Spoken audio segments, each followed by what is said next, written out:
السلام علیکم ورحمۃ اللہ وبرکاتہ۔ آپ دیکھ رہے ہیں روحانی علم نقشبند چینل، محمد رسول اللہ نقشبندی حاضر خدمت ہوں۔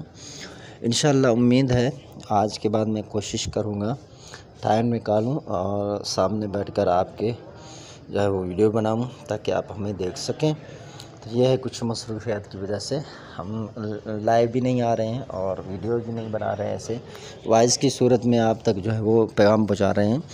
تو یہ ایک مسئلے کا حل بتا رہا ہوں کہ پوچھنا ہے، دوست پوچھ رہے ہیں کہ بھئی آپ بتائیں کہ کیا استخارے کے ذریعے چور کے بارے میں معلومات کی جاتی ہے اور یہ 100% درست ہوتا ہے؟ دیکھیں، چور کے بارے میں جو میرا تجربہ ہے میں آپ کو بتاؤں، استخارے کے ذریعے چور کا پتہ نہیں چلتا، ٹھیک ہے، میرا جو تجربہ ہے۔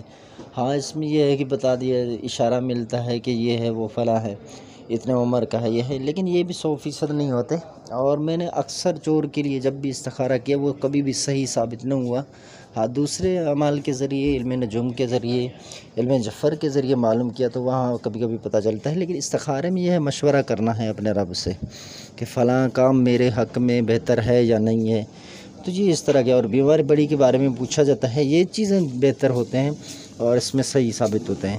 باقی یہ ہے چور کے لیے یہ صحیح نہیں ہوتے، اور مجھ سے بھی جو لوگ پوچھتے ہیں، تنگ کرتے ہیں، پھر میں استخارہ کر دیتا ہوں، لیکن وہ صحیح ثابت نہیں ہوتے۔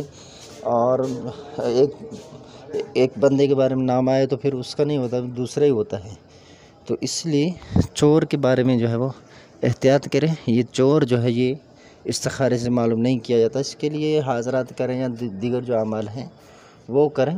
چور کے لیے یہ جو استخارہ ہے یہ بہتر نہیں ہوتا، اور مزید انشاءاللہ اس پر لائیو کبھی آ کر میں گفتگو کروں گا، اور دیگر جو مسائل ہیں ان کے متعلق انشاءاللہ آگاہی دوں گا آپ کو۔